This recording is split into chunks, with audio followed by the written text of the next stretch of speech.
Você jogou com ele, sim? Joguei. Tá bonita? Tá meio esticadinho, né? Eu falei com ele essa semana, ele fez um vídeo pra mim aí. Eu falei, você tá enchendo o tanque de botox aí, hein? Jogava muito, jogava bem. Tá bem. Campeão da Libertadores e Mundial pelo São Paulo, campeão da Libertadores e Mundial pelo Corinthians. Só isso. Jogou no Goiás. Zidanilo. E nunca convocado pela seleção brasileira nos absurdos deste século em termos de seleção, cara. Roberto, e você que fez matemática e estatística até o 4º ano? Era bom de matemática. Fortaleza 6%, Palmeiras 22,6%, Botafogo 70,2%. Essas são as projeções matemáticas também na Universidade Federal do Rio de Janeiro para o Campeonato Brasileiro. Você acha que está... Flamengo ainda O que tem eu falei? chance, Rio de Janeiro, Minas Gerais. Universidade Federal de Minas Gerais. Você acha que é por aí mesmo? Pode mudar. Eu achava que era mais até a rodada do fim de semana. Pelo Palmeiras, da maneira como Mas jogou. Mas isso aí tá o Botafogo. jogo do fim de semana. Né? Exato. Não, eu achava que era antes, né? Assim, o Botafogo empatar da maneira como empatou, de o Palmeiras vencendo 1-0 e jogando muito bem. Ainda é isso, o Botafogo é favorito. Talvez não seja toda essa diferença, mas aquilo que a gente já falou. Na bola, você acha que é isso aí? Tudo, mano, 70% contra 26%? Não. Isso. Eu acho que agora tá 60-40. Eu nem coloco Fortaleza nessa briga aí. Fortaleza, vocês acham que ainda... Não. Vocês acham que alguém pode ser campeão brasileiro, além de Palmeiras e Botafogo? Não. É difícil Fortaleza e o Flamengo talvez esteja sangue doce. Mas pra mim tá aí jogando mal o Flamengo. Tá 60-40 a favor do Botafogo hoje, pelo fato do Botafogo só depender dele. Mas eu não sei até que ponto que o Botafogo só depender dele também é grande vantagem. O Botafogo só dependia dele contra a Criciúma, fez 1-0 no final do jogo, você deu um empate mais no final ainda. Contra o Cuiabá não saiu do 0-0, mesmo tendo massacrado o Cuiabá. O Botafogo tá dando mole numa reta final que não pode dar, hein? A sequência dos times, eles prepararam aí as agendas de Palmeiras e Botafogo, até botaram o Fortaleza. O Internacional tem, e o São Paulo, o Flamengo também tem chances matemáticas, né, para o título. Mas assim, ó, o Botafogo pega na sequência agora o Atlético, depois o Vitória e o Palmeiras. Isso são nas 3 próximas rodadas. 2 fora e 1 em casa. O Palmeiras vai a Salvador, ainda tem o Internacional e o São Paulo. O Palmeiras, eu quebrei vocês, né? Era melhor falar dos 3 iguais. Você vê que eu provoquei o bug do milênio em minutos de arena.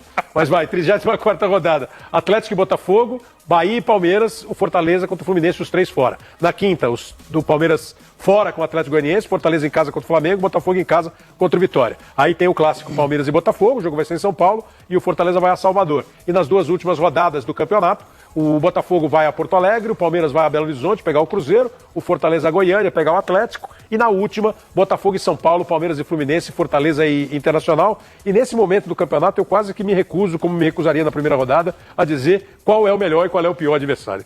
As tabelas são absolutamente iguais. E o Botafogo tem no dia 30 o jogo contra o Atlético em Buenos Aires. O brasileiro dá pra cravar, não dá, né? Porque até o Fortaleza pode sim falar, não, tô na briga. A briga tá... E é bom, a gente gosta disso, né? Dessa disputa. É meio chato quando o campeonato acaba algumas rodadas antes, né? O Fortaleza, inclusive, bem de olho nesse confronto direto, né? Entre Botafogo e Palmeiras. Então, lógico que tá na briga também. O Abel falou, né, do time jogar bem, de estar na sua melhor versão.